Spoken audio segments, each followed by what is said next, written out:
E no começo de tudo, uma princesa chamada Jill Servel foge de soldados que tentam a todo custo capturá-la. Nisso, a garota sente que não passará daquele dia, e embora esse seja o seu fim, Jin pretende não se deixar morrer por execução, pois assim o príncipe herdeiro que a traiu não terá muitos motivos para sorrir sobre a sua morte. E quanto a ele, Geralt dispara o seu último ataque nela e diz que a sua execução será já no dia seguinte, portanto, ele a manda desistir logo. E ao ouvir isso, ela se lembra da primeira vez que o príncipe a viu, e logo nesse dia, ele já a pediu em casamento. E por conta desse ocorrido, a juventude dela acabou sendo muito diferente da de outras garotas comuns de sua idade. E ao longo da sua juventude, ela recebeu o apelido de deusa da guerra, o que a fez receber mais cartas de amor de mulheres do que de homens. E além disso, ela era constantemente chamada de sanguinária, já que ela sempre sorria apenas quando estava no campo de batalha, matando seus inimigos. No entanto, ela nunca se importou com o que as pessoas falavam a seu respeito, pois ela fazia tudo aquilo pensando apenas no seu primeiro amor, o príncipe herdeiro, Geralt. E ao seguir a vida assim, ela finalmente acabou descobrindo a verdadeira face do seu noivo. Nisso, Geralt a repreende por ela estar fugindo para não pagar pelos seus crimes, e diz que isso é realmente vergonhoso, mas ao ouvir isso, Jill volta a dizer que todas as acusações feitas contra ela são falsas, porém o príncipe a lembra que toda essa confusão magoou os sentimentos de Fares, o que por si só já é algo que o entristece bastante. E ao ver que a irmã dele está novamente envolvida nessa história, Jill já se irrita, mas Geralt afirma que nada e ninguém está acima de sua irmã. Em seguida, ele pergunta como ela conseguiu escapar de sua cela. Nisso, Jill explica que simplesmente esmurrou a cela até ela quebrar. E ao ouvir isso, Geralt diz que ela realmente tem muito músculo, mas pouco cérebro, pois se ela tivesse seguido cegamente as ordens dele, ela teria tido uma vida bem mais longa. Mas ao ver como as coisas prosseguiam, Geralt acredita que esse foi o melhor. Dito isso, ele a deixa para trás, e Jill começa a se lamentar por um dia ter respeitado um homem como aquele. Nisso, ela volta a se irritar e parte para cima de Geralt, que logo a desarma e manda os seus homens pegarem Jill, porém ela consegue escapar e corre para o topo do castelo, ficando visível para todos lá do alto. Nisso, ela diz que não foi ele quem se livrou dela, e sim o contrário. Logo após isso, ela se joga para cometer o oposto de viver. Então Geralt dá permissão para os seus homens matarem ela imediatamente, e no meio da queda ela reflete sobre o seu erro em ter confiado em Geralt e ter aceitado o pedido de casamento dele. Afinal, se ela já tivesse alguém para amar naquela época, o seu futuro teria sido totalmente diferente. Nisso, uma das flechas disparadas pelos soldados finalmente a acerta, a matando na hora, mas nessa hora, o tempo começa a retroceder misteriosamente e volta para 6 anos antes, quando Jill é acordada por seus pais, e ao vê-los ali em sua frente, ela fica sem entender nada, afinal os dois já haviam morrido há muito tempo. Nisso, eles notam a garota um tanto estranha, mas deduzem que ela apenas esteja acanhada por estar na capital real pela primeira vez em uma festa tão movimentada. Nisso, o pai dela explica que eles estão ali para celebrar o aniversário de 15 anos do príncipe Geralt. E ao ver isso, Jill fica ainda mais confusa com aquela situação, afinal o Geralt que ela conhece já está com 21 anos. E então ela finalmente percebe que está diante de sua vida passada. Nisso, ela chega no local da festa e começa a se lembrar dali. Então ela decide tomar uma atitude diferente do que teve daquela outra vez e sai correndo da festa, dizendo estar passando mal. Feito isso, ela vai até os corredores do palácio, que por sinal, ela consegue se lembrar de onde fica cada coisa. Nisso, ela olha para o caminho da direita, onde ficam os aposentos da princesa Fares, e ao voltar a falar sobre o noivado dela com Geralt, Jill se lembra que isso era apenas uma forma da família dele camuflar o romance proibido que ele tinha com a sua irmã mais nova. E assim que ela descobriu esse ato tenebroso dele, Geralt optou por cancelar o casamento deles. E no dia seguinte, ela acabou sendo presa sob acusações premeditadamente falsas, e sem demorar muito, ela já havia sido julgada e condenada à pena de morte já no dia seguinte. E quanto ao falso crime, ela foi acusada de tentar envenenar a princesa, afinal, essa seria a desculpa perfeita para que eles pudessem silenciá-la e proteger a honra de Geralt e Fares. E ao notar que ela realmente voltou ao passado, Jill decide começar a mudar as suas escolhas. Nisso, o príncipe Geralt vai até ela como esperado, porém, ela dá uma desculpa qualquer e foge dele, voltando até seus pais. Mas o príncipe insiste e corre atrás dela. Nisso, Jill nota que está sem saída, então ela tenta despistá-lo dizendo que já está apaixonada pelo sujeito atrás dela. E ao ouvir isso, o homem em questão, surpreendentemente, se dispõe a casar com ela. Mas ao ouvir essa voz, Jill a reconhece na hora, afinal essa voz pertence ao imperador de uma nação vizinha que daqui a 6 anos irá mergulhar aquele reino num total mar de chamas. Nisso, o sujeito se apresenta como Hades Theos Rave, e vendo que ele aceitou, a garota acaba desmaiando. E no dia seguinte, assim que ela acorda, Hades vai até ela novamente e pede para ela pedir em casamento de novo, para que ele tenha certeza de que aquilo que aconteceu na noite anterior não foi um sonho. E ao ouvir ele falando isso, ajoelhado, Jill estranha, pois ele não aparenta nem um pouco ser o imperador tirano que destruirá aquele reino daqui a alguns anos. Nisso, ela se lembra da batalha que teve contra ele, e na ocasião, mesmo todos se rendendo e baixando suas armas, eles ainda assim continuaram sendo atacados por Hades, que diz não aceitar ordens de derrotados. E ao ouvir que não tem mais jeito, Jill se oferece para ele como sua prisioneira, para que assim ele não atormente o seu povo. E nisso, Hades aceita a proposta dela, mas deixa claro que Jill logo se arrependerá e se humilhará gritando em desespero. Porém, Jill afirma que jamais volta atrás com sua palavra, e ao ouvir isso, Hades perde o interesse naquele povo e pede para todas as suas tropas se retirarem. E voltando ao presente, que na verdade é o passado, Jill é interrogada por Hades, que pergunta o porquê dela não estar lhe respondendo. E em seguida, ele começa a mimar continuá-la, pegando ela no colo e colocando seus sapatos, preocupado em vê-la ficando doente. Mas no meio disso tudo, eles são interrompidos por Geralt, que vai até Jill perguntar o porquê dela ter fugido dele. Nisso, Hades repreende a atitude do príncipe, dizendo que pressionar uma garota tão jovem é algo muito deselegante, e Geralt, por sua vez, pergunta o que ele está fazendo ali no quarto com ela. Então Hades explica que a sua noiva havia desmaiado, e por ser o noivo dela, ele naturalmente ficou preocupado e decidiu ir ver como ela estava. Mas ao ouvir isso, Geralt lembra que eles ainda não são noivos, afinal, ele não tem sequer a aprovação dos pais da garota. Além do mais, Geralt deixa claro que Jill se casará com ele de qualquer forma, até porque isso já foi decidido internamente. Ao ouvir isso, Jill se lembra de ter ouvido de seus pais falando algo realmente suspeito, então ela nota que tudo de fato já estava predeterminado desde o começo, assim como Geralt está dizendo, e o príncipe, por sua vez, manda Hades ficar fora desse assunto, que já foi decidido pelo seu pai, afinal aquilo é um assunto interno daquela nação. Mas ao ouvir isso, Hades deduz que Geralt apenas esteja frustrado por ter sido rejeitado e está inventando coisas para amenizar o seu sofrimento. Dito isso, Hades se vira para Jill e sugere que eles deixem um local para conversar melhor em outro lugar, porém Geralt deixa claro que eles não conseguirão fugir tão facilmente. E ao ver os soldados mirando suas lanças em sua direção, Hades explica que enfrentar alguém que eles sabem que não podem derrotar é algo muito burro da parte deles, afinal, eles estão em níveis totalmente diferentes. Dito isso, ele paralisa o príncipe e seus soldados e em seguida deixa o local com Jill em seus braços. Nisso, ele se desculpa com a garota por tê-la assustado, porém ele garante que não deixará ninguém encostar um único dedo nela, ainda que ele tenha certeza de que Geralt não deixará eles em paz tão facilmente. Então ele decide levá-lo quanto antes para o Império Rave, e já no barco, ele a veste com outras roupas, e ver que ele já tinha roupas de menina em seu barco é algo que deixa ela levemente suspeita, porém ela simplesmente aceita a situação, agradecendo o fato de ter se livrado de Geralt, mas ao se lembrar de seus pais, ela se questiona se eles ao menos irão acabar bem. Mas no meio de seus pensamentos, ela é interrompida por Hades, que leva um chá para eles tomarem juntos, e ao ver ele sendo tão cordial, Jill pergunta o quanto ele está levando aquele noivado a sério, afinal, ela ainda se considera muito nova para ele, porém Hades manda o famoso idade é só um número. Rapaz, isso vai dar uma merda, nossa senhora, ainda bem que é medieval, e diz que ela deveria ser só 3 anos ainda mais nova. Gente, alguém prende esse cara, pelo amor de Deus. Nisso ele garante que o seu plano de ter uma família perfeita certamente não será abalado por algo tão banal. E ao ouvir isso, Jill logo se decepciona, pois Hades é de fato um pervertido que leva muito a sério uma simples brincadeira de criança. E quanto ao Hades, ele ouve ela cochichando isso, então ele volta a perguntar se ela realmente gostaria de se casar com ele, mas pede para ela ser honesta em sua resposta. Então ela tenta contornar a situação, mas logo em seguida o mascote de Hades vai até ele e começa a rir de toda aquela situação, dizendo que ele deveria ter notado desde o começo que aquilo era apenas uma brincadeira da garota. E ao ver pessoalmente um deus dragão em sua frente, Jill nota que aquelas lendas de fato eram verdadeiras. Nisso, ela se lembra da deusa do amor e da terra, denominada como Kratos, e também o deus dragão da lógica e dos céus, também conhecido como Rave. E de acordo com a lenda, essas duas entidades envolveram a humanidade em mais de 1000 anos de guerra. E quanto ao reino de Kratos, ele é conhecido por ser uma grande nação mágica, onde a maioria de seus habitantes nascem com mana, mas por outro lado, no Império Rave, poucas são as pessoas que possuem mana, mas diferente de Kratos, lá ao menos nascem dragões com muita frequência. E ao voltar a falar com Hades sobre ele, Jill diz que a sua aparência, a sua personalidade não combinam tanto. E ao ouvir isso, Hades nota que não foi capaz de atender as expectativas dela, o que confirma que o pedido de casamento dela, de fato, não passou de uma mentira. Nisso ele se dispõe a devolvê-la para Kratos, porém Jill nota que se deixar ele fazer isso, estará apenas usando e descartando quando lhe é conveniente, e no caso isso foi exatamente o que fizeram com ela. Portanto, Jill decide voltar atrás, e diz que dessa vez levará o casamento com ele a sério, e promete que o fará feliz, dedicando sua vida a ele. E ao ouvir aquela nova confissão dela, Hades decide acreditar na palavra da garota novamente, porém Jill pede para que o casamento deles fique apenas no papel por enquanto, já que ela ainda é muito nova para essas coisas, e Hades por sua vez aceita o pedido dela sem nem pensar, e demonstra estar feliz em ter uma esposa, ainda que seja só no papel. Nisso, ele a abraça repentinamente, mas logo se desculpa por isso, e diz que ficou tão feliz que acabou agindo sem pensar. E além do mais, Hades deixa claro que não entende nada de amor e nem de romance, porém ele promete que ao menos será sincero com ela sempre. E quanto ao Deus Dragão, ele abençoa Jill com a sua magia, e logo em seguida, um anel surge no dedo da garota. Nisso, Hades explica que aquele é o anel da Rainha Dragão, e simboliza a bênção que ela recebeu do Deus Dragão, que agora a reconhece oficialmente como esposa do Imperador. E como aquele é um anel diferenciado, Hades afirma que ela não precisa ter medo de perdê-lo, pois isso não acontecerá tão facilmente. E tendo acertado isso, Hades diz que eles se apresentarão para todos como noivos até a cerimônia do casamento. Afinal, agora que ela possui aquele anel, ele tem o dever de protegê-la até o fim, mas no meio da conversa, eles são atacados por uma tripulação marítima inimiga. Nisso, Hades pede para o dragão levar Jill para o porto imediatamente, mas ela por sua vez se recusa a fugir e se dispõe a ficar ali para proteger o Imperador. Nisso, ela começa a dar um show de magia, jogando o navio longe e resolvendo todo o problema com aquelas bolas de canhão que vinham na sua direção, e ela afirma que tem todo o motivo do mundo para proteger o Imperador, já que ele mesmo priorizou salvar ela do que a si próprio. Enquanto isso, o navio deles finalmente alcança a terra firme. Então Gil explica toda a situação para os dois primeiros sujeitos que vê por perto e pede para ele levar a sua majestade para cuidar de seus ferimentos. Eu ver todo o empenho dela em salvar o imperador, o dragão agradece os cuidados dela para com ele, porém Gil deixa claro que o salvou por vontade própria e não por obrigação. E durante a conversa o dragão pede para a garota falar mais baixo quando se dirigir a ele, pois se ela continuar falando em alto e bom tom, as pessoas ao redor pensarão que ela é louca. Afinal, ninguém tirando ela e Hades é capaz de vê-lo. Nisso, ela sai a caminho e se depara com o símbolo de Beilburg e logo começa a se lembrar de algumas coisas que aconteceram no passado envolvendo esse nome. De repente, uma garota aparece por lá desesperada perguntando pelo imperador. E além disso, ela demonstra ter ficado um tanto abalada ao descobrir que o imperador havia trazido uma garota de Kratos. Nisso, o dragão mágico apresenta Sphere para Gil e diz que essa garota será sua rival no amor, afinal ela é uma candidata a se casar com o imperador. E além disso, a garota é filha de um importante lorde da região, o Marquês Beil, portanto, isso a faz ter alguma prioridade na fila. Nisso, Sphere vai até Gil e ao ver que ela é a garotinha que o imperador trouxe, Sphere fica sem chão e começa a enxergar Hades com outros olhos, mas mesmo se decepcionando com ele, Sphere promete que não perderá para Gil. E após isso, Gil segue seu caminho para outro lugar. Então ela começa a se lembrar do caso de assassinatos e suicídios de Beilburg. E além disso, vem à mente de Gil aquele dia do banquete em celebração ao retorno do imperador de sua viagem a Kratos, pois nesse dia ocorreu uma tragédia. No caso, a filha do Marquês Beil, Sphere, foi rejeitada como noiva pelo imperador Hades, e como retaliação a isso, Sphere assassinou todas as outras candidatas à noiva. Em seguida, ateou fogo ao castelo e acabou com a própria vida. E embora Gil tenha visto isso acontecendo no futuro, ela ainda assim não consegue imaginar a garota fazendo algo tão insano. E além disso, Gil acredita que as mudanças que ela fez na história até agora irão mudar o rumo que as coisas tomarão. Portanto, muitas coisas serão diferentes a partir de agora, mas caso tudo ocorra como aconteceu no futuro, Gil afirma que haverá uma grande guerra civil e que por consequência isso ocasionará uma guerra contra Kratos, e assim muitos dos seus subordinados e a família que ela tanto ama serão mortos devido à violência da guerra. E no meio de seus pensamentos, ela é interrompida por Rave, que vai até o local ver como ela está. Nisso, Gil muda o foco do assunto para o imperador, pois é com ele que eles devem se preocupar. Então Rave informa a melhora na saúde do imperador, que acabou de acordar há pouco tempo. Nisso, Rave se lembra que ao acordar, o imperador perguntou novamente por Gil, para ter certeza de que ele realmente estava casado com ela, ou se estava apenas sonhando. E de repente, Hades aparece por lá com alguns croissants preparados para Gil, e após comer o café da manhã dele, ela pergunta o que ele estava fazendo lá de fora antes de entrar no quarto. Afinal, Gil ouviu ele brigando com o guarda por aparentemente ter fugido do castelo. Nisso, Hades diz que fez aquilo para poder ir vê-la, mas no meio do caminho alguns imprevistos acabaram acontecendo. Além disso, ele diz que ela já deveria ter sido levada ao castelo. Afinal, o próprio Hades já havia pedido para o Marquês Beil mandar uma escolta para Gil até a capital imperial. E ao ver que o Marquês foi contra o pedido do imperador, Gil deduz que ele possa estar tentando se rebelar. E quanto a Rave, ele acredita que possa ter sido Beil que atacou o navio dele naquela hora. E ao ver isso, Hades diz que o Marquês seria muito corajoso para tê-lo como seu inimigo. E ao se lembrar da maldição dele, Gil decide ser mais direta e pergunta se ele realmente é amaldiçoado como dizem os relatos. Nisso ele explica que era um dos últimos a ter o direito à sucessão do trono, e como a sua mãe era uma concubina, era preciso decidir entre ele e seu irmão mais velho para ver qual deles iria ficar na capital imperial. E por conta disso, ele foi enviado para a fronteira, e depois foi silenciosamente descartado, pois como ele era o único capaz de ver Rave, a mãe dele sempre o achou assustador por isso, e dizia que havia dado à luz a um monstro. E além disso, aos 11 anos, muitas outras coisas estranhas começaram a acontecer. No caso, o príncipe herdeiro e o irmão de outra mãe de Hades adoeceram e morreram repentinamente, e por conta disso, o próximo herdeiro precisou ser escolhido mais rapidamente. Porém, ele também morreu assim como o anterior. Nisso, eles continuaram tentando escolher o próximo príncipe herdeiro, mas todos sempre acabavam morrendo eventualmente, um após o outro. E após isso, todos os anos no aniversário de Hades, o herdeiro da vez sempre morria. Então todos perceberam que havia algo querendo que Hades fosse o imperador. Porém, ele jurou na época que era inocente e que não tinha nada a ver com nenhuma dessas mortes. No entanto, o único que o apoiou era o seu irmão mais velho, o príncipe Vícel, mas como ele era um príncipe sem importância, ele não tinha nenhum poder para fazer algo por Hades. E além do mais, com aquelas 5 mortes estranhas ao longo daqueles 5 anos, já não era mais possível dizer que aquilo tudo era apenas uma grande coincidência. E então o pai de Hades ordenou que ele retornasse para o reino e fez dele o príncipe herdeiro, mas logo em seguida, o pai e a mãe de Hades desapareceram do castelo no dia da coroação dele, como forma de demonstrar o seu descontentamento com aquela situação. E desde então, ele passou a ser conhecido como Imperador Amaldiçoado. Porém, ele tranquiliza Gil, dizendo que o príncipe Vícel já persuadiu todos à sua volta a apoiar Hades, portanto, a situação já está controlada entre ele e o povo. Mas ao ouvir isso, Gil se lembra que o príncipe Vícel também é a mesma pessoa que vaza informação para Kratos no futuro, o que faz dele uma pessoa não tão confiável. Nisso, ela pergunta se ele não acha um absurdo a forma como ele é tratado por sua família e nação. Porém, Hades demonstra ter aceitado aquela situação, afinal ele nasceu para ser o imperador que protege a todos, independente da forma como é tratado. Mas em meio às suas falas, ele deixa escapar que algo acontecerá daqui a 3 anos, mas logo disfarça. E então Então Jill decide ajudá-la a recolher mais informações importantes e que possam ser usadas para evitar conflitos desnecessários. Porém, Hades diz que isso pode ser perigoso para ela, mas Jill por sua vez o lembra que ela é a esposa dele, portanto, também deve agir quando ele está em apuros. E no dia seguinte, Sphere vai até a igreja conversar com o padre, e durante a conversa, ela demonstra estar insatisfeita com a forma como seu pai, Bale, está tratando o Imperador Hades. Porém, o padre explica que o pai dela está apenas muito preocupado com ela. Porém, Sphere continua aflita em relação ao seu possível noivado com o Imperador. Afinal, o próprio já havia dito que não quer nenhuma noiva com mais de 14 anos. Ô Hades, se ajuda, mano. Que isso, doido? Assim não dá. Enquanto isso, Jill, disfarçada, ouve toda a conversa lá de fora, até que de repente, um grupo de soldados entra na igreja e começa a atacar Sphere. Nisso, Jill se mantém na dela, pois lembra que está ali apenas para pegar informações, mas ao ouvir os gritos da garota, Jill acaba cedendo e vai até a igreja. Enquanto isso, Hades é informado sobre a invasão do porto por forças externas, e além disso, Bale informa sobre o sequestro de sua filha e diz que enviará toda a ajuda necessária para o local. E quanto a Jill, Bale desdenha da garota e diz que ela é uma espiã que acabou fazendo o porto ser tomado devido às suas ações imprudentes. Nisso, Bale pede para que Hades retire todas as forças do norte da cidade assim que aquele conflito se acalmar. E ao notar a estratégia de Bale, Hades joga o jogo dele e diz que ele tem todo o aval para fazer o que quiser com os criminosos que tomaram o porto. No entanto, Hades deixa claro que se Jill for inocente nesse caso, Bale pagará adequadamente pela sua falsa acusação. Enquanto isso, Jill e Sphere são capturadas e jogadas em uma cela. Nisso, Sphere se engana pelo disfarce de Jill, acreditando que ela na verdade é um garoto, e diz que o Imperador Hades certamente irá resgatá-los o quanto antes. E quanto a Jill, ela aproveita aquele momento para perguntar mais sobre o que Sphere estava fazendo ali conversando com o padre. Nisso, ela explica que estava apenas se aconselhando a respeito do Imperador Hades. Ao falar mais dele, Sphere diz que tem uma dívida com o Imperador, pois ao ser totalmente abandonada por todos à sua volta, ela recebeu uma carta do Imperador pedindo para vê-la, e durante o encontro, antes dele partir para Kratos, ela tomou coragem para se declarar. Porém, Hades acabou rejeitando ela por ter mais de 14 anos. Sus, muito sus, mas em defesa dele, ele perguntou se ela via alguma coisa no ombro dele e ela acabou não vendo. Então o fato dela não conseguir ver o Rave pode ter contado bastante para que ele não casasse com ela. E ao ouvir toda a história dela, Jill se compadece e sente vontade de ajudá-la. Porém, ainda que elas possam fugir, Jill ainda assim será responsabilizada pelo sequestro de Sphere. Nisso, ela nota que a única saída será expor ao público o plano do Marquês. E de repente, dois antigos subordinados de Jill aparecem por lá. Nisso, Jill começa a chorar e se lembra do seu futuro, onde perde muitas pessoas que ela ama. Portanto, ela promete que dessa vez fará tudo para mantê-los vivos. E vendo aqueles dois discutindo, Jill pede para eles pararem, porém os dois adultos continuam agindo como se fossem crianças ali e persistem na briga. Nisso, Jill quebra as algemas sozinha e volta a dirigir a palavra para os dois, pedindo para eles pararem e discutir na frente de Sphere. Afinal, isso está deixando a garota assustada, e tendo resolvido isso, Jill solta as algemas dos outros também. Nisso, eles perguntam quem é ela,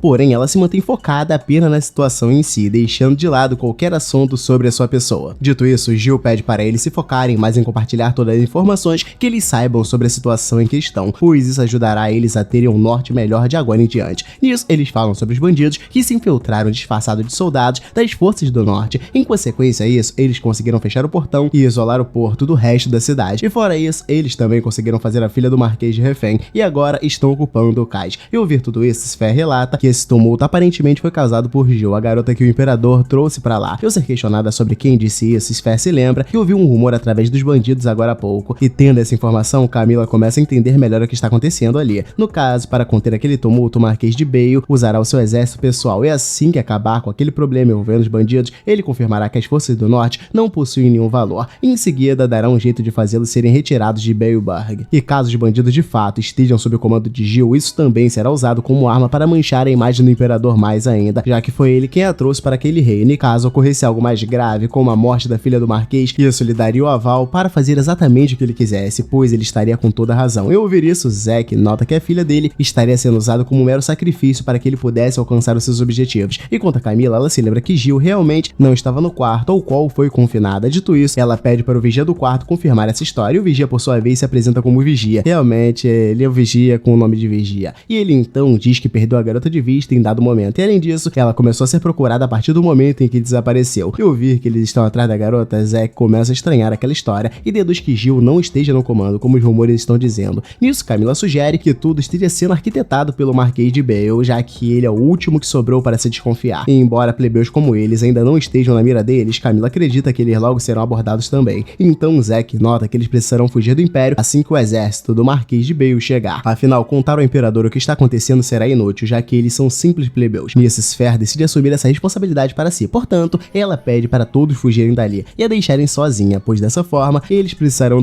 testemunho dela sobre a garotinha espiã ter aparecido ali ou não, então ela poderá contar toda a verdade para o Imperador, resolvendo de vez a situação. Afinal, Esfera acredita que o Imperador a entenderá, caso ela explique toda a situação direito, e além disso, ela garante que não deixará a culpa cair em cima deles. Enquanto isso, Jill se lembra da motivação que levou Camila e Zack para Kratos naquela época, e embora possa haver alguns detalhes diferentes dessa vez, no fim, Esfera acabaria morrendo para salvá-los. Portanto, Jill se coloca contra a decisão da garota de falar sozinha com o Imperador. Em seguida, ela revela sua verdadeira identidade. No caso, ela é a tal garota que está sendo apontada como espiã, e assim como ele, Jill também acabou sendo pega numa armadilha. No entanto, o inimigo ainda não percebeu que ela está ali, e aproveitando isso, Jill afirma que eles poderão resgatar os soldados presos da Força do Norte e retomar o porto que os criminosos se apropriaram. E ao ouvir isso, Camila nota que essa é a melhor forma de fazer com que as Forças do Norte possam limpar o seu nome, e de tabela, Jill poderá provar que ela não é uma espiã, como todos estão achando. E quanto ao Zack, ele também se coloca favorável a essa estratégia, afinal isso fará com que o Marquês também não saia ileso de suas ações. E tendo explicado todo o plano, Jill se vira para Esfera e explica que ela é o pilar daquela missão, portanto, se ela acabar morta durante o processo, eles perderão. Tendo dito isso, ela se coloca à disposição para protegê-la durante a missão e pede para que Esfera acuse seu próprio pai, afinal, se ela não fizer isso, os homens do Marquês também irão matá-la em algum momento. Ao tomar esse choque de realidade tão direto, Esfera pede para confirmar uma coisa antes de dar a sua resposta. No caso, ela quer saber o porquê da garota estar interessada em ajudá-la, afinal de contas, ela é a rival de Jill no amor, o que certamente faria qualquer uma querer se livrar dela, coisa que Jill não está fazendo. Ao ouvir isso, Jill confessa que não tem interesse em se envolver com o Imperador romanticamente, afinal, eles são um casal só no papel, devido a algumas circunstâncias. E além do mais, Jill deixa claro que o Imperador não teria sentimentos por uma criança como ela. Ao ouvir isso, Esfera nota que o Imperador está com ela por algum outro motivo mais importante, e como o casamento é só no papel, Esfera fica preocupada com a possibilidade da Jill acabar o traindo de alguma forma. Mas embora um casamento de fachada possa passar essa má impressão, Jill garante que ambos possuem razões plausíveis para ser um casal, portanto, ela acalma Esfera, dizendo que ela não precisa se preocupar com esse, e além do mais, Jill afirma que prometeu fazê-lo feliz. Enquanto isso, Hades pensa consigo mesmo e nota que vai acabar precisando governar as pessoas na base do medo. Ao ouvir isso, o dragão lembra que Jill com certeza será contra as ações ditatoriais dele. Nisso, Hades diz que em relação a ela, a sua única preocupação é com a segurança da garota, portanto, ele agirá de imediato caso haja necessidade. E nisso, Rave pergunta se ele pretende fazer algo a mais por agora, e Hades responde que não, afinal, a vontade do Marquês de Bale é exatamente essa, que a situação piore, pois assim, ele poderá dar início a uma matança desenfreada. Portanto, Hades decide acabar com o Marquês para usá-lo de exemplo e conseguir tomar o controle total de Baleburg. Nisso, o dragão lembra sobre Esfera e pergunta o que ele pretende fazer em relação a ela. Nisso, Hades diz que tudo estará acabado para ela, afinal, com o pai da garota morto, a família Baleburg será totalmente esquecida e destruída. E pensando um pouco mais nisso, Hades nota que Esfera será muito mais feliz se morrer agora. Enquanto isso, Esfera decide depositar a sua confiança em Jill e se coloca à disposição para acusar o seu pai. Nisso, Jill sai com um plano e diz que eles precisarão primeiro libertar os soldados das Forças do Norte para usar a força deles. Mas ao ouvir isso, Zack explica que muitos desses soldados estão feridos, portanto, eles não podem esperar que eles se juntem à luta. Mas mesmo assim, Jill fala que vai abrir um caminho para eles, e então simplesmente destrói a parede atrás dela e se apressa para ir resgatar os soldados. Nisso, ela aparece destruindo a janela da igreja onde os soldados estão presos, e já chega mandando os inimigos de link na bio. E ao acabar com todos eles, Jill se coloca à frente dos soldados reféns, e explica que aquele ataque foi planejado e executado pelo Marquês de Bale, pois o objetivo dele era acabar com as Forças do Norte e destruir o apoio ao Imperador. E como parte do plano maquiavélico dele, ela foi acusada injustamente de ser uma espiã. E quanto a Esfera, ela foi tratada como um simples peão a ser sacrificado, tudo em prol do plano do Marquês. E dito tudo isso, Jill se irrita e afirma que essa brutalidade tão desprezível jamais será perdoada. Portanto, ela pede para que os soldados saudáveis fiquem de pé e montem uma barricada contra os inimigos. E quanto aos soldados feridos, Jill pede para eles não se envergonharem de sua condição, afinal, aquelas feridas são marcas de sua honra. Portanto, eles não devem se sentir mal por isso. E ouvir essas palavras de bravura da garota, os soldados voltam a se animar e depositam a confiança deles totalmente nela, chamando de Capitã Jill. Enquanto isso, Hades é informado por Rave pelos feitos da noiva dele, que além de escapar da armadilha com a sua própria força, agora está lutando contra os inimigos que fizeram isso com ela. Ao ouvir isso, Hades fica incrédulo e pede por mais informações sobre o que está rolando, e nisso Rave explica que Esfera está sendo protegida na igreja e as forças do norte estão segurando o inimigo a mando de Jill, que tem como objetivo retomar o porto. E além do mais, o dragão informa que os soldados do norte estão achando que Hades foi responsável por mandar aquela garota para salvá-los. Ao terminar de ouvir tudo o que Jill pretende fazer, Hades pergunta ao dragão o que ele fez a respeito, e ele por sua vez diz que não fez absolutamente nada e ficou apenas assistindo a todo o espetáculo, enquanto ansia por ela, até que no fim, ela o mandou voltar para o Imperador, e assim ele o fez. Nisso, Hades pergunta sobre os danos que a cidade possa estar recebendo com essa batalha, porém o dragão tranquiliza, dizendo que a batalha está concentrada apenas na área do porto. Ao se lembrar dos gastos que eles terão para reconstruir o local, Hades Hades decide jogar todos os gastos no colo do Marquês de Bale e deixar a família dele viva. Assim ele poderá esquecer aquela ideia de governar a partir do meio das pessoas, evitando ser um imperador odiado e aterrorizante aos olhos do povo. E no meio da conversa, eles são interrompidos por soldados, que vão até Hades dizer que eles estão ali a mando do Marquês de Bale para protegê-lo. Portanto, eles pedem para o imperador evacuar para um lugar seguro, mas ao ouvir isso, Hades explica que as forças do norte estão prestes a retomar o porto. Portanto, ele nota que a estratégia dos soldados é afastá-lo do local de forma proposital, e de começo, ele manda ele se ajoelhar. Enquanto isso, o líder do exército inimigo vai até a igreja onde os soldados estão confinados, e propõe um acordo a eles. No caso, ele pede para os soldados entregarem a garota espiã para ele, e em troca, ele deixará o porto em paz. Mas caso eles não aceitem aquele acordo, o líder ordenará que os seus soldados queimem a igreja. Nisso, Gil simplesmente começa a caminhar na direção do inimigo. Ao ver isso, Camila se preocupa com ela e tenta impedi-la, porém Gil elabora um plano com todos e finge que será entregue ao exército inimigo, assim como eles estão pedindo. E assim que a vê, o líder ordena que seus soldados a matem imediatamente, porém Gil age mais rápido e consegue pegar o líder do exército deles e o faz de refém. Além disso, ela deixa claro que os navios deles já foram destruídos, sendo assim, eles não poderão fugir de qualquer maneira, restando apenas a rendição. Enquanto isso, dentro da igreja, o padre corrompido pelo exército inimigo puxa uma faca para esfiar, mas logo é detido, e ao ver que todos seus planos foram ofuscados, o líder decide se entregar, mas pede para eles ao menos liberarem os seus subordinados. E no meio dessa confusão toda, ele revela que está trabalhando a mando do Marquês de Bale, e por falar nele, o próprio aparece por lá e chama a garota espiã de a bruxa de Kratos. E nisso, Gil informa que ele já chegou atrasado, afinal os bandidos que tomaram o porto já foram devidamente neutralizados. Mas ao ouvir isso, o Marquês diz que na verdade ele chegou na hora certa, pois para resolver aquele problema basta ele acabar com todos. Dito isso, ele manda um dragão gigante na direção deles. E então Gil pede para que todos se escondam na igreja enquanto ela segura o dragão. Mas então o dragão acaba não fazendo nada e abaixando sua cabeça. E assim o Marquês fica se perguntando o que tá rolando. Mas Hades aparece por lá em cima da igreja, falando que aquele dragão não vai seguir ordens dele na presença do Imperador Dragão. E ao ver o perigo que a sua esposa está correndo, Hades se irrita brevemente, mas fica aliviado em ver que a garota está bem. Então ele pede o relatório dela a respeito do porto. Nisso, Gil explica que a história da invasão do porto foi apenas uma tentativa de enganá-los. E além disso, ela informa que já libertou os capturados das forças do norte. Mas ao ouvir isso, Bale lembra que aquela garota é uma espiã. E além disso, ele afirma que ainda há inimigos no porto. Portanto, Bale pede para o imperador esperar em segurança no palácio. E dito isso, ele propõe que eles digam que Gil foi usada pelo inimigo como espiã. E Bale, por sua vez, diz estar disposto a confirmar essa mentira para quem precisar. Mas ao vê-lo propor algo tão covarde, Gil se irrita com ele. E quanto ao Hades, ele puxa um dos soldados da Força do Norte pela camisa e diz de forma irônica que eles devem estar muito cansados do trabalho que estão fazendo ali. E em seguida, Hades elogia o bom trabalho de Zack, Camila e o Vigia. E quanto aos soldados da Força do Norte, Hades o manda relatar qualquer informação que ele tenha sobre o líder daquele plano que eles estavam executando. Nisso, toda a Força do Norte abaixa a cabeça em sinal de respeito ao Imperador. Então o soldado líder se apresenta como Hugo e se coloca à disposição para fazer tudo o que Hades ordenar. Dito isso, ele inicia o relatório dizendo que o Marquês de Bale é o responsável por trás daquele plano todo. E ao ouvir isso, Hades afirma que essa informação já é mais que o suficiente. Nisso, Bale tenta relutar, mas Hades o esmaga no chão, igual um inseto, e diz que ele é praticamente um homem morto, portanto, não deveria nem mesmo estar falando mais. E ao ser tratado de forma tão repugnante, Bale se irrita ainda mais, e afirma que o Marquês não deve receber esse tipo de tratamento humilhante. Porém, Hades o lembra que já havia dito que caso a esposa dele fosse inocente, Bale pagaria por isso da forma mais adequada possível. Dito isso, Hades se questiona de como irá executar o Marquês. Então ele recapitula toda a crueldade do homem e o lembra que Bale estava planejando causar a morte de sua própria filha apenas para usar isso contra o Imperador. Nisso, Hades leva esse fato em consideração na escolha da execução do sujeito, mas simplesmente fica sem conseguir imaginar que tipo de punição alguém desse calibre merece. Então Hades comenta sobre a outra filha dele e sua esposa, e assim que Hades cita elas, a expressão no rosto de Bale muda completamente, demonstrando que ele ainda tem algum sentimento ao menos por essas duas. Nisso, Hades decide começar a execução por elas e explica ao Bale que isso está acontecendo devido à incompetência do próprio. Então Bale decide colaborar com Hades para evitar que ele mate a sua família. E ao ouvir que ele está disposto a colaborar, Hades fica mais tranquilo, afinal, ele realmente não estava planejando machucar pessoas aleatórias. E dito isso, Hades manda o sujeito entregar Baleburg para ele, pois só assim Bale poderá sair daquela situação com vida. Nisso, Sphere continua sem entender exatamente o que está rolando. Então Gil explica que se Bale assumir os seus crimes e abrir mão de Baleburg, a vida dele poderá ser poupada. No entanto, Bale começa a rir, debochando da suposta compaixão de Hades. Nisso, ele comenta alguns podres do Imperador, como por exemplo, a vez em que Hades levou a sua própria mãe ao alto vascamento. E além disso, ele menciona a maldição do trono, cujo qualquer um que assumisse o reino sem ser Hades acabava morrendo. E para Bale, essas mortes podem ser jogadas no colo de Hades facilmente. E quanto a ele, Bale afirma que estava apenas protegendo suas terras do tal Imperador amaldiçoado. Afinal, nem nenhum único cidadão daquela nação realmente quer tê-lo como imperador. E Bale diz que o ódio da população e desaprovação por ele é tão grande que todo mundo deseja até mesmo a morte dele. E ouvir todas essas palavras duras dirigidas para seu noivo, Gil tenta intervir para defendê-lo, porém Hades a interrompe e diz ao Bale que, independente da opinião dos cidadãos, ele continua sendo o imperador, e esse fato não irá mudar. Dito isso, Hades manda seus homens levarem Bale dali e extraírem toda a informação que conseguirem de Sphere. Porém, Hades ordena que a garota seja tratada com a maior cortesia possível. Ao voltar para casa, Gil procura pelo seu quarto no escuro. Nisso, Rave nota a garota perdida e aponta para ela a direção do seu quarto, e Gil, por sua vez, nota que o local está totalmente vazio, pois até pouco tempo atrás, aquele castelo era do Marquês Bale. Portanto, os servos do palácio ainda estão com medo de se manifestar, devido aos acontecimentos recentes envolvendo Bale. E ao comentar sobre o esforço que Hades anda fazendo ultimamente, Gil afirma que ele está exagerando um pouco. Porém, o dragão explica que mesmo ele sendo um pouco tonto, Hades ainda é o imperador. Portanto, é natural que ele não queira passar uma postura de ingênuo ou fraco. No entanto, Gil continua se sentindo mal ao ver que Hades tenta bancar de durão mesmo quando o ofendem, igual aconteceu naquele mesmo dia mais cedo. Nisso, o dragão pergunta por que dela estar preocupada com isso, e Gil diz que se o imperador continuar agindo com indiferença e xingamentos, isso pode acabar fazendo com que ele se torne uma pessoa sem sentimentos, tratando ele próprio e os outros à sua volta com indiferença. E ao ouvir isso, Rave nota que ela tem razão, afinal Hades realmente teve pouco contato social, o que fez a sua noção de relações interpessoais ficar um tanto prejudicada. No entanto, Hades acredita que se ele conseguir resolver o problema de sua maldição, as pessoas irão automaticamente começar a tratá-lo melhor, até porque para Rave, Hades não tem muitas escolhas e nem culpa pelo que aconteceu com ele. No caso, a culpa continua sendo a pena da maldição, e isso Rave afirma que se o imperador perder as esperanças nele mesmo, isso significará o fim, e justamente por pensar nessa hipótese, Rave diz que convenceu Hades a não desistir. E ao ouvir isso, Gil agradece o dragão por ter ajudado ele, pois Hades só é o imperador que ele é graças à ajuda do Rave. Dito isso, Gil entra em uma nova missão, que consistirá em acostumar Hades às outras pessoas, e então ela sugere que ele tente ser o imperador mais fofo, mas no meio do caminho, o Rave simplesmente a joga em um quarto onde se encontra o Rave, falando que é o quarto deles, e manda a garota dar o seu melhor. Porém, Gil começa a ficar tensa ao ouvir que o imperador também está no quarto.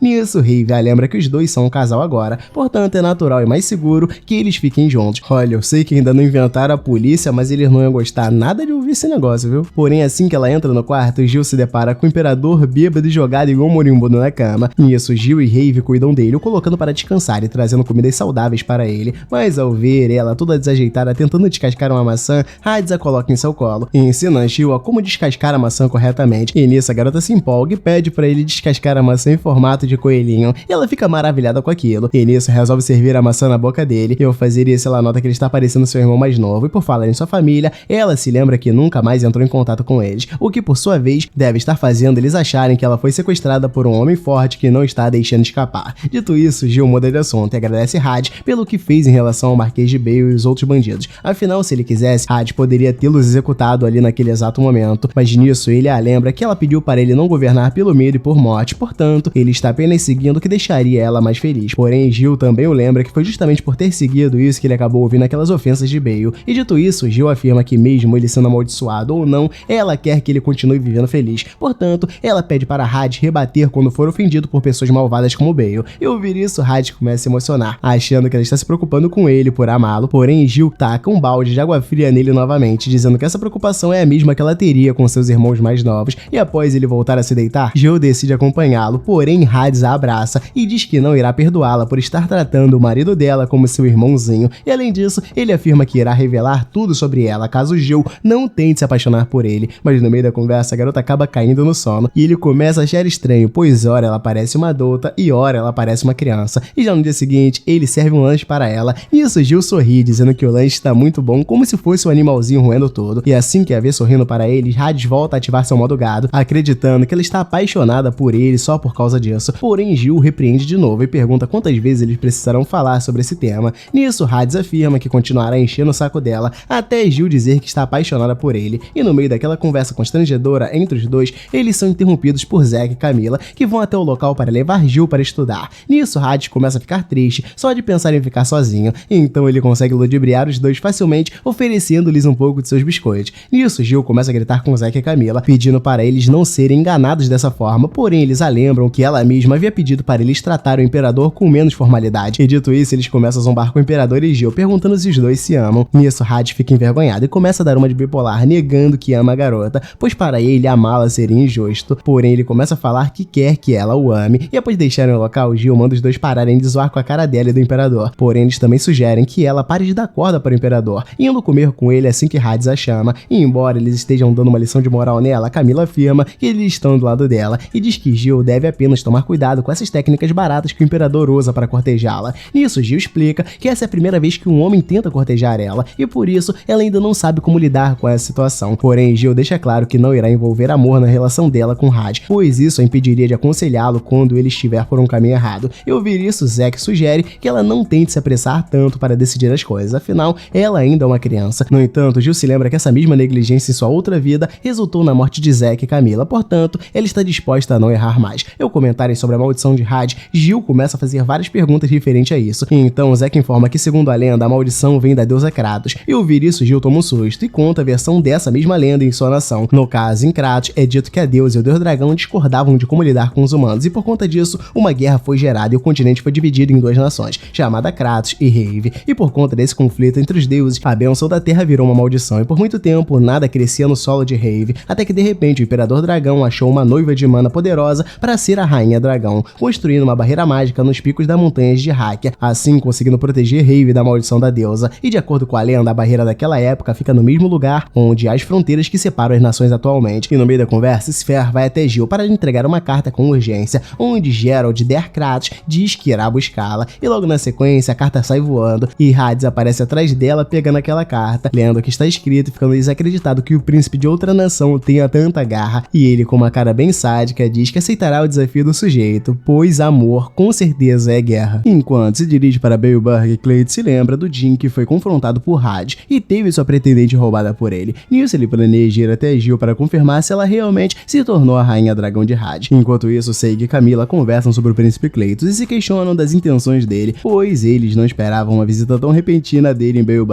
e muito menos depois do que aconteceu no dia anterior. Afinal, isso não permite que eles se preparem para aquela visita. E ao ouvir isso, Camila diz que é exatamente isso que o príncipe Cleitos quer, pois ela não acredita que ele realmente irá discutir a relação entre as nações quando Gil está ali. E quanto a ela, a garota aparece por lá com uma cara emburrada, o que deixa todos preocupados. E o Sphere sugere que ela sorria mais, para transparecer melhor que ela é uma dama. Porém, Gil continua com uma cara tenebrosa e diz que não consegue fazer uma cara fofa. No entanto, Sphere afirma que ela já é fofa naturalmente, portanto, só precisa confiar mais em si mesma. Nisso, ela decide colocar alguns acessórios em Gil para ajudá-la a ficar mais bonita. Então, Gil sugere uma liga com uma arma escondida. E ao ver isso, todos ficam espantados e perguntam se ela realmente odeia tanto o príncipe Cleitos. Nisso, Gil confirma que sim, mas Sphere diz que se ela quiser convencer Cleitos de que está feliz naquele reino, ela deve sorrir mais. Caso contrário, o príncipe continuará achando que ela foi sequestrada, e para impedir isso, Sphere sugere que ela demonstre a sua satisfação com seu rosto. E ao ouvir isso, Gil decide dar o seu melhor, assim como Sphere. Nisso, ela se encontra com o Imperador, que fica encantado com a beleza dela, porém ele sugere fazer uma trança no cabelo da garota, para deixá-la ainda mais bela. Mas ao ouvir todos esses elogios, Gil começa a ficar vermelha de vergonha e se afasta dele. Quanto a Zack, ele pede para os dois deixarem esse papo de maluco por agora, afinal eles já estão atrasados para se encontrarem com o príncipe Cleitos. Nisso, Hades explica para Gil que Cleitos está dizendo que ele a sequestrou, portanto, ele precisa levá-la até o príncipe para ela negar essa acusação pessoalmente. Mas ao ver a garota com um olhar assustador, ele pergunta o porquê dela estar assim. Então Gil explica que está tratando aquela visita do príncipe Cleitos como um ataque inimigo, porém ela pede para eles ficarem tranquilos, pois ele irá proteger Hades de qualquer mal. Mas no caminho até Cleitos, ela se lamenta por não ter um sorriso tão fofo quanto Sphere, e nem mesmo ter uma compostura decente. E além disso, ela volta a falar do príncipe Cleitos de forma negativa, mas mesmo assim Hades interpreta aquilo de outra forma e acredita que eles estejam tendo algum caso, afinal o amor e o ódio costumam andar lado a lado. Dito isso, ele muda de plano e diz que não irá deixar ela se encontrar com Cleitos, porém Gil lembra que isso dificultaria as coisas, afinal ela precisa estar com ele para negar as acusações de sequestro. Mas mesmo assim, Hades continua com ciúmes e afirma que não deixará ela ser levada por aquele sujeito, afinal de contas, agora ela é sua noiva. Porém, Gil continua insistindo em ir com ele e manda Camila e Zack impedir Hades de continuar seguindo em frente sem ela. Nisso, Camila explica para Gil que tentar convencer Hades à força não irá ajudar muito, já que ele está todo enciumado. Dito isso, ela sugere que eles mudem de postura imediatamente, afinal eles precisam aparentar estar se dando bem para abaixar ainda mais as suspeitas de que Gil foi sequestrada por ele. Nisso, ela muda sua expressão e começa a forçar um sorriso, e quanto a Hades, ele decide confiar nela e diz que o seu plano para aquela reunião é que Gil enche a sua cabeça apenas com pensamentos que envolvam ele. Dito isso, ele a pega no colo e a beija, dizendo que o lado vulnerável que ela sempre mostra também é muito fofo. E ao verem isso, tanto Camila quanto Zack querem repreender ele. E eu, pelo amor de Deus, peço pra alguém ligar o 90. Gente, o que tá acontecendo aqui? Mas Hades afirma que essa é a melhor forma de mostrar ao príncipe Cleitos que eles estão estão se dando bem, afinal basta Gil mostrar que em seus pensamentos só há espaço para ele, e quanto a Gil, mesmo tendo prometido que não o odiaria, ela lhe dá um tapa por conta do beijo repentino que ele deu nela, e após se acertarem, eles vão para a reunião com Cleide. Então Hades disfarça o tapa que recebeu, dizendo que Gil o bateu após ele perguntar se ela voltaria para Cleide, afinal essa pergunta teria feito ela desconfiar do amor dele, e seguindo adiante, ele se desculpa por ter demorado para contatar a família Serval, porém Hades deixa claro que não está rolando nenhum sequestro ali. Dito isso, Hades dá aquele caso como resolvido e se levanta para ir embora, e quanto a Gil, ela também diz que está ali por vontade própria, e se desculpa por ter feito aquela viagem às pressas, e ao ver que ela não pretende voltar, Cleitza lembra que o casamento deles já havia sido decidido internamente, portanto, ele pergunta o porquê dela ter escolhido abandonar a sua nação e família, então Gil explica que Hades precisa dela, portanto, ela está decidida a ficar em Berberg, e ao ouvir isso, Cleitza deduz que Hades tem escolhido a garota a dedo para impedir a sua maldição de se alastrar, afinal, Gil possui mana o suficiente até mesmo para ver o Deus Dragão, que prova que ela é a pessoa ideal para impedir a maldição dele, pois ele estava afim de uma pessoa com 14 anos e que também pudesse ver algo quando ele apontasse. E dito isso, Cleitos comenta sobre o incidente do porto, que também chegou aos seus ouvidos, e diz que ter deixado o Marquês vivo foi realmente uma decisão sábia, afinal a população ficou aliviada ao saber que a maldição do Imperador era apenas um boato, porém Cleitos lembra que se a maldição não tivesse sido quebrada, o Marquês de Bale acabará morto, e assim que ele diz isso, um dos seus subordinados entra na sala correndo e informa que o Marquês de Bale de fato morreu. Nisso, Camila informa a Gil que a causa da morte foi asfixia, e de acordo com os testemunhos dos guardas, ele teria se estrangulado em sua cela. Nisso, Zack decide emitir uma ordem de silêncio quanto antes, porém Camila diz que isso já não ajudará em nada, afinal toda a população já ficou sabendo do falecimento do Marquês, e estão com medo de serem mortos pela maldição do Imperador. E para piorar as coisas, Camila diz que de acordo com Hugo, há pessoas incitando esse tipo de pensamento na população. Nisso, Gil deduz que Cleitos esteja por trás desse ocorrido, afinal muitas pessoas irão ver a morte do Marquês e a maldição como razão para matar o Imperador Hades, o que acabará beneficiando Cleitos de tabela. Além do mais, Gil se lembra que o príncipe usou um método semelhante para tirar vantagem, e quanto ao Zack, ele pergunta se essa tal maldição de fato existe, porém ninguém consegue responder, mas Camila diz que a forma como Bale morreu de fato é suspeita. E dito isso, ela volta a falar com Gil sobre a tal barreira mágica, e como a barreira impediu a maldição sobre a Terra, a deusa acabou se irritando, já que foi ela quem havia lançado a maldição sobre o reino, e como forma de tentar contornar a situação, a deusa decidiu se transformar em uma lança negra e ir para o reino disfarçada. E ao ouvir isso, Gil se lembra da lança sagrada da deusa, que no caso é uma arma que é passada entre gerações da família real de Kratos. E ao ouvir a garota falando sobre essa arma, Zack fica impressionado, pois achava que essa lança sagrada da deusa era apenas uma lenda, assim como a espada celestial do Imperador Dragão, que já desapareceu há centenas de anos. Nisso, Camila complementa as falas de Zack e informa que a lança atravessou o mar, chegando até o Império Rave, e quanto ao povo do reino de Kratos, presenteou o rei e a rainha dragão, a lança imediatamente começou a atacar a rainha. Nisso, ela percebeu na hora que a lança se tratava da deusa, então a rainha decidiu atravessar a si mesma com a espada, com o intuito de aprisionar a deusa em sua sombra, e tendo feito isso, a barreira mágica acabou por ser destruída, porém a rainha ao menos conseguiu impedir que a deusa voltasse para sua forma original, e além disso, a maldição na Terra teria desaparecido. No entanto, Zack diz que isso tudo é apenas uma lenda, e quando as coincidências envolvendo as mortes ao redor do trono, Camila diz que isso apenas ajudou Hades a alcançar o trono. No entanto, Gil se lembra que Hades é isolado de todos justamente por isso, pois ele é considerado um príncipe amaldiçoado. Nisso, Camila diz que a sua única certeza até o momento é que a morte do Marquês fortalecerá a oposição ao Imperador. E no meio da conversa, Sphere vai até eles, com um semblante diferente no rosto, e começa a atacar Gil, dizendo que ela é a verdadeira esposa do Imperador Hades, falando que vai matar a impostora. E no meio dessa confusão toda, Hades vai ao encontro das duas e decide matar tanto a sombra que controlou o corpo da Sphere como a própria garota, porém Gil age rapidamente impedindo que ele conseguisse matar Sphere. Porém aquela sombra tenta atacar a garota ainda, porém Hades consegue segurar a lança com suas próprias mãos, mas a sombra pega ele, mas Gil vai até a sombra e consegue desfazê-la somente com a sua mão. Porém Hades explica que aquele ser é muito ardiloso e ainda pode estar escondido no corpo de Sphere, e na sua opinião a melhor coisa a se fazer é matar ela. Então ele pede para que fiquem de olho na garota, e vendo que é um monstro à solta que possui o corpo das mulheres, ele toma uma decisão mais severa e pede para que seus subordinados tragam todas as mulheres para o castelo imediatamente, e caso alguém se recuse a ir com eles, Zack e Camila devem matar a pessoa na hora. E ao ver esse plano tão maluco que ele teve, Gil tenta fazê-lo repensar, porém Hades deixa claro que não abrirá nenhuma exceção. Embora ele ache que nenhuma mulher da cidade sirva como hospedeira para esse monstro, Hades ainda assim pretende tomar o máximo de cuidado possível. E ao ouvir ele falar sobre um monstro que precisa de uma hospedeira, Gil se lembra na hora da deusa Kratos e deduz que ela seja esse monstro que está à solta, tomando o corpo das mulheres da região. E quanto a Hades, ele pede para Camila levar Sphere para um lugar seguro, e diz estar fazendo isso apenas para deixar Gil satisfeita, pois ele pretende cumprir a sua promessa de se ajoelhar perante a sua esposa. Porém, antes disso, ele tinha deixado claro que ele não vai ouvir tudo que ela falar, principalmente alguém que nem a ama. Então ela fica sozinha no quarto, e ao pensar mais sobre as qualidades dele, Jill nota que Hades ainda é uma boa pessoa, portanto ela decide agradecê-lo por tê-la salvado. Mas assim que se encontra com ele ao sair do quarto, os dois ficam tensos, pois um queria pedir desculpas ao outro, e Jill primeiramente tenta ajudá-lo com os ferimentos em sua mão. Porém Hades manda não se admitiu com ele justo agora, e ela por sua vez diz que ele também não faz sentido, pois ainda que Hades queira que ela goste dele, ele nunca tenta se aproximar dela. E no meio da DR deles, os dois são interrompidos por uns guardas que vão até eles informar sobre um incêndio na cidade que foi causado pela população. E para piorar a situação, essas pessoas raivosas estão se dirigindo até o castelo, e ele, ficando cabreiro com o que eles estão falando, coloca uma barreira em volta de Jill. Então ataca os dois guardas, que eram pessoas infiltradas, e ele pede pro dragãozinho ficar tomando conta da garota, e pede logo após pro vigia controlar aquele incêndio, pois do resto ele mesmo cuidará. E ele sai com muito sangue nos olhos, e Jill até tenta parar ele, mas Raven fala que não adianta, pois aquele quadrado onde ele está é o lugar mais seguro do mundo agora. Enquanto isso, Camila e Zack notam que tudo está ocorrendo de acordo com o que Jill lhes disse antes. Nisso, Camila se questiona de onde o inimigo começaria o ataque, caso fosse transformar a cidade em um mar de chamas. Enquanto o guarda ao lado, ele deduz que ainda haja alguma forma de conter os inimigos antes mesmo que eles consigam matar alguém. Afinal, o plano dos inimigos é o mesmo plano de Bale. No caso, eles querem apenas incendiar tudo. E com isso, o guarda nota que Jill realmente estava certo ao dizer que Bale ainda deve estar vivo em algum lugar. E ao ouvir isso, Camila pergunta se havia alguém instigando a população lá embaixo. Então Zack diz que sim, pois havia um grupo de pessoas encapuzadas colocando lenha na fogueira literalmente. Dito isso, o grupo encapuzado finalmente começa a aproximar do castelo. E então Zack recapitula todos os modos operantes do inimigo. No caso, eles incendiaram a cidade e depois fugiram em um navio de Kratos, tudo como Jill havia descrito que aconteceria. Então, dito isso, Zack vê o próprio Marquês de Bale entre um dos homens encapuzados, e ao seu lado está o príncipe Geralt. E vendo isso, Camila começa a desesperar, pois acredita que a situação é mais crítica do que eles estavam imaginando. Enquanto isso, Jill pede para Raven deixar ela sair para ir ajudar o imperador, porém Raven a tranquiliza e diz que Hades seria capaz de transformar aquela cidade toda em cinzas rapidamente, caso assim ele desejasse. Mas ao ouvir isso, Jill fica ainda mais aflita e explica que se ele fizer algo tão extremo, ele ficará ainda mais isolado. Nisso, Raven a lembra que enquanto aquela lança continuará solta pela cidade, ela continuará entrando no corpo das mulheres dali, e assim tudo continuará desandando de qualquer forma. E ao ouvir falar sobre a tal lança, Jill pergunta mais sobre ela. Então Raven explica que a lança é uma parte da deusa de Kratos, pois ela não consegue voltar para sua forma original, e justamente por isso ela está em busca de uma hospedeira para reviver. Porém, precisa ser uma menina de 14 anos. Mas enquanto não encontra a pessoa certa, a deusa ainda assim pode se infiltrar no corpo de garotas que sejam mais velhas, como por exemplo a Sphere. E quanto a Jill, Raven diz que ela é o escudo mágico que protege o Hades do amor da deusa. E quando a deusa ama alguém, ela acredita que pode fazer o que quiser com a pessoa, e o objetivo dela é justamente se casar com o Imperador Dragão. E ao ouvir isso, Jill deduz que tudo se resolverá caso Raven se case com a lança. No entanto, Raven diz que a deusa quer o Imperador Hades e não ele. Nisso, Jill segue tentando dar soluções mirabolantes para esse problema, sugerindo que Hades se case com a deusa e depois a abandone. Mas ao ouvir essa solução tão fajota, Raven explica que isso jamais daria certo, pois se Hades aceitasse se casar com ela, a deusa certamente mataria Jill, pois ela não ia gostar da ideia de seu marido ter uma ex. Dito isso, Raven pergunta se ela sabe como fazer para expulsar a deusa da Lança Negra. Então Jill explica que, de acordo com o que ouviu da lenda, no caso, a Rainha Dragão a selou ao atravessar a deusa e a si mesmo com a espada celestial. Nisso, Raven informa que Jill seria certamente o alvo da deusa, já que ela está usando o Anel do Dragão. Dito isso, Raven assume sua forma de espada celestial e se posiciona de forma a atravessar Jill. Vendo isso, a garota entende o que está acontecendo ali. No caso, o plano de Raven desde o começo era transformá-la em Rainha Dragão para depois atravessá-la junto com a deusa. Mas ao ver ele a protegendo agora, Jill fica sem entender nada e diz que ele está caindo em contradição. Nisso, ela decide partir para cima da deusa por conta própria e pede para Raven deixar ela usá-lo como a sua espada. Mas ao ver isso, ele tenta alertá-la sobre as condições necessárias que ela precisará para derrotar a deusa, porém Jill simplesmente o ignora, dizendo que eles não têm tempo para bater papo. Afinal, a única coisa que ela precisa fazer por agora é derrotar aquela deusa e tudo ficará bem de novo. Dito isso, Jill deixa claro que já sabe o que acontecerá no futuro. No caso, Baleburg não acabará destruída e o príncipe herdeiro do Império se unirá ao Geralt para expulsar o Imperador, levando a uma guerra contra Kratos. E mesmo lutando para proteger a nação, o Imperador continuará sendo ignorado por todos à sua volta. E após narrar o que acontecerá no futuro, Jill afirma que não pretende viver em um mundo assim, e para isso, ela precisa derrotar a deusa o quanto antes. E caso ela fracasse na luta, Jill pede para que Raven a mate junto com a deusa imediatamente. Dito isso, ela se sente confusa e se questiona do porquê Hades nunca pediu a sua ajuda para nada e o porquê dele querer protegê-la. E ouvir ela falando desse jeito, Raven deduz que ela tem algum tipo de sentimento pelo Imperador. E seguindo com a conversa, Raven explica para Jill que o Imperador não costumava chamar pelo nome justamente para não derrubar a atenção da deusa sobre ela. Porém, Jill nota que Raven está dizendo isso apenas para aliviar o estresse da garota. Afinal, a deusa está tentando matá-la do mesmo jeito. Eu achei adorável o comportamento de Hades de não chamá-la pelo seu nome, Gil nota que ela está apaixonada por ele, o que pra ela é algo muito arriscado, já que ela não sabe se realmente deve ou não se apaixonar por ele. Porém, mesmo ainda estando confusa quanto a isso, Gil afirma que o ama e por isso decide salvá-lo. Enquanto isso, Hades se lembra do seu passado, quando se questionando por que a sua família o tratava como se ele não existisse. E Raven, por sua vez, se desculpa com ele e revela que Hades é uma reencarnação dele e por isso está pagando pelos seus pecados. Mas ao ver o seu amigo se desculpando por isso, Hades afirma que tudo isso é na verdade culpa da deusa e não de Raven. E quanto à maldição chamada amor que tira todo mundo dele, Hades diz que pode fazer algo a respeito disso por conta própria. Portanto, ele volta a dizer que a culpa pelo que está passando não é de terceiros. Nisso, Raven lembra que assim que Hades encontrar a sua rainha dragão, a deusa não irá mais se aproximar dele. E Raven promete que estará em todo esse percurso ao lado do garoto. E quanto ao Hades, ele decide investir pesado em seus estudos para já estar preparado para o dia em que a maldição for quebrada, pois nesse dia ele precisará lutar contra a deusa para proteger todos que ele ama. E voltando ao presente, Hades observa atentamente a população enfurecida na frente do seu castelo, ordenando que ele devolva a filha e a esposa deles, pois os homens acreditam que o imperador tem alguma coisa a ver com isso. Enquanto todos o xingam e ameaçam o castelo, Hades segue pensativo e se lembra do que a deusa havia lhe dito anteriormente. No caso, ela estava tentando fazer a cabeça dele, dizendo que ninguém além dele irá amá-lo. E ao ouvir isso, ele nota que a deusa tem razão, pois até mesmo o irmão mais velho dele o odeia. Nisso, Hades se questiona do que ele deve fazer diante daquela situação à sua frente, então ele passa pela cabeça simplesmente matar todo mundo. E de repente, um dos guardas vai até ele para pedir por suas ordens, e Hades o manda direcionar todos os soldados para o porto, pois só ele ficará no castelo. E Hades então começa a murmurar, dizendo que ele é um monstro, e do mais absoluto nada, todos ouvem o sino da cidade tocando, e ao fundo, eles veem Gil com a espada celestial na mão. Em seguida, ela desafia a deusa Kratos, mandando ela aparecer logo, e ao ver ela disposta a proteger um monstro como ele, Hades se lembra do dia em que ela havia lhe prometido isso. E quanto ao Raven, ele pergunta o porquê dela estar comprando briga a partir daquele lugar tão alto. Então Gil explica, e dali de cima todos poderão ouvi-la, e saberão que a responsável por aqueles incêndios é a deusa de Kratos. E de repente, a deusa, irritada com as palavras da garota, aparece para lutar contra Gil. E ao ver essa cena, Hades volta a se preocupar com ela, e pergunta o que ela e Raven estão fazendo ali. Nisso, Gil simplesmente o manda ficar quieta enquanto ela luta, caso contrário, ela mesma se encarregará de bater nele após matar a deusa. A gente tá notando aqui quem que é o homem da relação, né? Aparentemente é melhor o Hades ficar quietinho e apenas ouvir. Dito isso, a lança negra finalmente se aproxima, então Gil e a deusa começam um embate violento, e no meio do combate, a deusa multiplica suas lanças e ataca a cidade, mas Gil cria uma barreira a tempo, protegendo todos os cidadãos do ataque da deusa, e quanto a Hades, ele decide ajudá-la, reforçando a barreira com o máximo de sua força. E conforme a luta se desenrola, a deusa tenta atingir Gil da mesma forma que ela atingiu no futuro, quando o príncipe jogou a lança nela. E com isso, Gil começa a deduzir que a deusa tenha sido a responsável por fazer o tempo voltar. E quanto a deusa, ela afirma estar disposta a tornar tudo diferente nessa nova linha temporal, e dessa vez ela garante que Gil não roubará Hades dela, mas ao ouvir isso, Gil a corrige, dizendo que Hades nunca foi dela de início. E em seguida, ela quebra a lança da deusa e a joga para longe, ficando totalmente sem mana. Nisso, ela começa a cair em queda livre, porém Geralt a puxa pelo braço e diz que irá levá-la de volta para Kratos. Mas nesse meio tempo, Zack e Camila confrontam o príncipe, e ele por sua vez começa a fazer uma chantagem emocional com Gil, dizendo que irá poupar a vida dos seus subordinados caso ela concorde em voltar para o reino com ele. Mas antes que Geralt pudesse fazer qualquer coisa, Hades a recupera de volta. E em seguida, após ser atacado por Geralt, Hades o manda de volta para o seu reino com um de seus ataques, envolvendo ele numa bola de mana e o arremessando como se estivesse jogando beisebol. E feito isso, ele parabeniza Gil por ter salvo o reino, porém ela deixa claro que nada disso seria possível se não fosse a ajuda dele também. E ao notar que o problema já está solucionado, Hades aproveita esse momento para pedi-lo em casamento, e diz que as únicas palavras que lhe vêm à mente são essas, embora ele pudesse ter outras coisas a dizer. Nisso, Gil tenta chamar ele para um outro lugar, para que possam conversar sobre isso mais à vontade, porém ela acaba errando nas escolhas da palavra e acaba dizendo que quer se separar dele, o que o faz cair duro no chão. E após ele acordar, Hades a repreende, dizendo que ela quase o matou do coração, porém Gil lembra que foi ele quem apagou antes mesmo dela terminar de falar. E durante a conversa, Gil nota vários presentes no quarto dele, e Raven explica que foram dos populares, que ao ver ele tomando um fora, ficaram com dó e resolveram confortá-lo de alguma forma. E ao ver isso, Gil deduz que as pessoas estão começando a entender que a maldição não é culpa de Hades. E quanto a ele, Hades continua perguntando se ela realmente o ama, e acaba envolvendo Raven nessa conversa, porém Raven decide meter o pé logo, para evitar dar corda para essa conversa boba. Enquanto isso, Hades conversa com Gil sobre o motivo deles não se chamarem pelo nome, e no caso, eles estavam com medo de acabar se apaixonando um pelo outro. E durante a conversa, ele decide se abrir mais com Gil e se lamenta por acabar envolvendo ela na luta com a deusa, afinal, ele tem medo dela acabar se cansando e fugindo dele. Porém, Gil o conforta, dizendo que não pretende fazer isso. Enquanto eles estão nesse climinha todo love, envolvidos um no braço do outro, Hades acaba se empolgando demais e a beija novamente, forçando Gil ter que lhe dar outro tapa. Em uma noite, Gil tem um sonho sobre os acontecimentos do seu passado, quando ela era noiva de Geralt, e Gil, nesse momento, está subjugando a princesa imperial, tratando ela como uma prisioneira era de guerra, mas a garota promete que garantirá a vida tanto dela quanto de seus soldados, porém ela deve se render. E ao prosseguir o dia, ela se esquece desse sonho assustador assim que vê um dragão em sua frente, pois Jill nunca havia montado em um, e está feliz por poder fazer isso pela primeira vez, mas logo em seguida ela se lembra que dragões não costumam gostar muito de mana, o que a deixa preocupada, porém Raven diz que ela não precisa se preocupar com isso, afinal, o que os dragões odeiam de fato é a mana da deusa Kratos, e quanto a Jill, ela se espanta em perceber que os outros dragões também podem ver Raven, então Raven informa que ele é invisível apenas aos olhos humanos, e durante a conversa o pintinho Salté, que ela estava cuidando, sai de sua bolsa. Nisso Raven começa a assustá-lo, dizendo que Salté aparenta ser muito apetitoso, mas ao ouvir isso Salté se defende, então Jill decide guardá-lo de volta em sua sacola para evitar mais confusões, e após isso Sphere vai até Hades e Jill para se despedir dele e desejar aos dois uma boa viagem. Nisso Zack e Camila já demonstram um certo medo em seguir viagem com eles, devido ao medo que eles têm de montar em dragões, mesmo já sendo adultos. Nisso Sphere tranquiliza eles, dizendo que os dragões são mais gentil do que aparentam, e nisso Hades informa que eles trarão alguém assim que finalizarem a seleção na capital, e até lá ele pede para Sphere cuidar de suas terras. E no caminho Jill comenta com Hades um pouco mais sobre sua família, e diz ser a irmã do meio entre 7 irmãos, e quanto a Hades ele revela que possui 6 irmãos ao todo, mas atualmente alguns desses irmãos morreram, provavelmente pela maldição da deusa, e como as pessoas não gostam dele na capital, Hades já adianta que ela também sofrerá maus tratos por parte do povo, e ao ver isso Jill garante que o protegerá de qualquer problema, incluindo se as pessoas o tratarem como inimigo. Enquanto conversam, a viagem logo começa a chegar ao fim, e Raven avisa que não demorará muito para eles verem a capitã imperial Hammerheim à frente, mas assim que eles se aproximam mais do local, eles são surpreendidos por defesas mágicas, que começam a atirar neles por considerar Hades o inimigo. Nisso Zack se questiona do porquê eles estão sendo atacados, já que estão com o imperador ao lado deles, e quanto a Hades, ele pede para Raven cuidar de Zack, Camila e dos dragões, levando todo mundo para um lugar seguro. Enquanto isso, Jill parte para o ataque frontal, e então nota que os alvos do ataque são apenas o dragão do imperador e o próprio imperador. E ao se lembrar que aqueles dragões foram enviados justamente pela capital, Jill entende que eles na verdade foram enganados, e a real intenção da capital seria derrotá-los no ar, já que assim eles estariam em desvantagem. E assim que Jill corta uma das defesas mágicas, ela dá de cara com George, que tenta atacá-la enquanto ela está distraída, porém Hades nota a movimentação do inimigo e se coloca à frente dela, a protegendo, mas no meio do confronto, uma rajada da espada de George a atinge. Nisso, Hades se distrai para tentar pegar Jill de volta, e nesse momento George aproveita e o atinge em cheio com a sua espada, mas no fim Hades consegue salvar Jill e a acalma, dizendo que o seu ferimento não foi muito grave. E quanto ao George, ele fica impressionado em ver que Hades ainda continua vivo, mesmo depois de ter recebido um golpe dele, e ao ver a espada que ele porta, Hades a identifica na hora, chamando de verdadeira espada celestial. Nisso, George afirma que Hades só continuou como imperador graças à sua espada falsa. Afinal, o irmão mais velho de Hades, com medo do que ele poderia fazer, resolveu acreditar que a espada celestial de Hades era verdadeira. E ao ouvir essa acusação, Jill entra no meio da conversa e garante que Hades porta a espada verdadeira, afinal, ele realmente é o Imperador Dragão. E quanto a George, ele manda ela não interferir na conversa dos dois, afinal, aquele problema deve ser resolvido apenas por eles. E além disso, George deixa claro que já informou toda a nação que Hades é um impostor que finge ser imperador. Dito isso, ele volta a atacar Hades, porém Raven consegue salvá-los a tempo, teleportando eles para um lugar seguro. E ao acordar, Jill demonstra ainda estar preocupada com os seus inimigos, já que eles podem encontrá-la a qualquer momento. Porém, Hades informa que há vários ninhos de dragão por ali perto, que no caso são lugares perigosos, capazes de matar qualquer desavisado que ousar colocar os pés por aquela área. E no meio da conversa, Jill nota que o seu anel sumiu, e por isso, Raven também desapareceu junto com a mana selada deles. E além disso, ela se lembra que o George do futuro, no caso, é o irmão mais novo do imperador anterior. E no futuro, o extermínio dos envolvidos com o Marquês de Bale o levou a declarar que o imperador era falso, criando assim um exército contra Hades, e o tal conflito foi chamado de Rebelião do Falso Imperador. Nisso, Jill decide aproveitar esse momento a sós com Hades para se desculpar, já que agora ele teve a sua mana selada. Porém, Hades a tranquiliza, dizendo que eles já estavam atrás dele de qualquer forma. E, além do mais, ele elogia as decisões que ela teve em relação às barreiras mágicas. Dito isso, Hades também se desculpa com ela, por ter deixado com que ela presenciasse uma cena tão assustadora. No entanto, Jill afirma que ele não tem culpa nenhuma, pois ele não fez nada de errado para que tentassem matá-lo. Mas ele explica que está apenas tentando consolar Jill, pois não consegue ver a sua esposa adorável com um semblante de tristeza no rosto. E enquanto eles estão nesse momento de fofura juntos, Camila e Zack interrompem o clima para darem início a uma reunião estratégica. No caso, eles precisam decidir o lugar exato que devem ir para pedir ajuda. Mas antes, Camila informa que eles estão no Ducado de Neutral, uma região que faz fronteira com Kratos. E nisso, Hades explica que a família Neutral, que governa aquela região, é um dos 3 grandes ducados. E quando ocorre algum conflito político, eles costumam não fazer nada, se ausentando da discussão. E para piorar as coisas, um dos príncipes da região morreu no dia do aniversário de Hades, fazendo eles suspeitarem que a maldição dele teve culpa na morte do príncipe, e portanto, eles não poderiam recorrer à ajuda dessa família de forma alguma. No entanto, Hades deduz que em até meio ano a espada já deverá ter voltado ao normal, e a mana de Jill também. Em contrapartida, a espada do tio dele, George, irá se quebrar, já que ele selou toda a mana dele de Jill. Afinal, qualquer espada que guarda tanto poder assim assim, um dia acabará cedendo. E ouvir isso, Zack nota que a melhor opção deles é de fato esperar. Enquanto a Jill, ela fica impressionada em como Had consegue ser calmo